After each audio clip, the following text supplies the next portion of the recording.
Oke, jadi gue mau ngebahas panjang ya, mungkin terkait sejarah kenapa ini sangat diremehkan oleh sebagian orang begitu. Karena kita mengira bahwa namanya sejarah adalah ilmu hafalan. Oke, padahal ya namanya sejarah ini nggak terkait kapan Indonesia merdeka, bukan pertanyaannya tuh kapan gitu ya, bukan. Ini bukan pertanyaan sejarah kapan Indonesia merdeka, kapan Nabi Adam diturunkan ke dunia, kapan dan sebagainya. Ini bukan, sekali lagi ya, bukan pertanyaan sejarah. Pertanyaan sejarah itu kenapa gitu. Oke. Jadi gua ulangin lagi, pertanyaan sejarah ini bukan kapan, tapi kenapa. Maksud gua, kenapa Indonesia bisa merdeka saat itu? Kenapa saat itu Jerman atau Jepang itu menyerah kepada sekutu? Kenapa? Jadi mindsetnya di sejarah, lu mesti tahu alasan kenapa peristiwa atau fenomena itu bisa terjadi.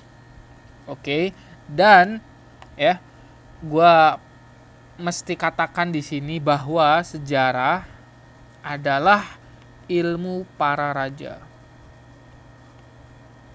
Karena kedudukan sejarah itu hampir setara filosofi.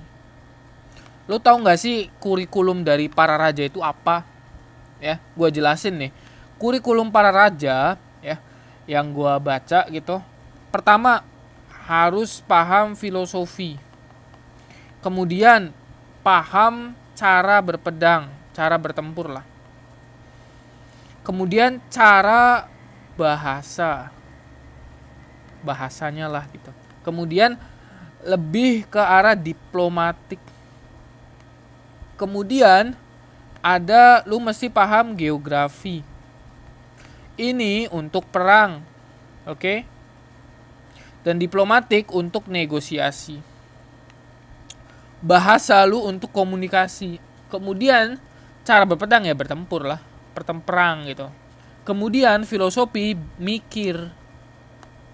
Dan salah satu kurikulum yang raja harus miliki, harus benar-benar dikuasain adalah sejarah. Kenapa? Karena di dalam sejarah itu terdapat pelajaran.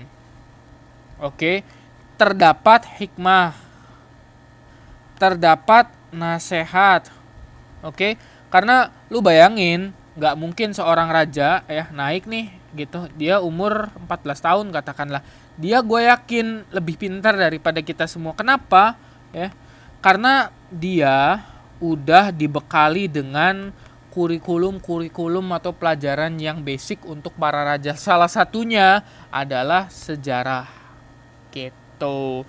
Dia ngambil keputusan, oke, keputusan nggak kagok gitu. Jadi ngambil sebuah keputusan, ngambil sebuah kebijakan gitu.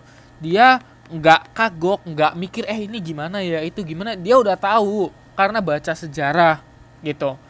Akibat dari dia sudah tahu karena baca sejarah, dia nggak bingung gitu. Maka buat lo yang bingung, masih bingung soal namanya kehidupan, baca-baca dah sejarah gitu, biar arah lo itu ketebak gitu, karena sejarah sudah terjadi, sudah pernah terjadi. Dan di bawah matahari ya, di bawah sinar matahari tidak ada yang baru. Oke. Maka dari itu lu semua mesti belajar nih salah satu kurikulum dari sejarah, kurikulum dari para raja, yaitu sejarah.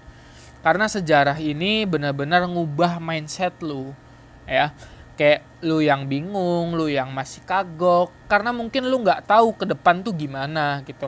Kalau misalkan di sejarah ngomong A1 jadi B1, ini lu coba fenomena-fenomena ini lu pahamin gitu. Ada pattern kok, ada formulanya gitu. Yang baik istilahnya ya akan berakhir baik kok. Yang buruk gitu akan berakhir buruk. Itu sudah sunatullah atau istilahnya hukum alamnya tuh begitu. Yang baik akan kebaik, yang buruk akan keburuk. Mungkin detailnya aja yang kita nggak tahu. Cuman hukum alamnya tuh ya, yang A yang baik jadi baik gitu. Yang A minus jadi nggak mungkin A plus dong. Ya, nggak mungkin A plus gitu. Mungkin untuk awal-awal dan sebagainya, tapi ujungnya pasti akan jadi A minus gitu.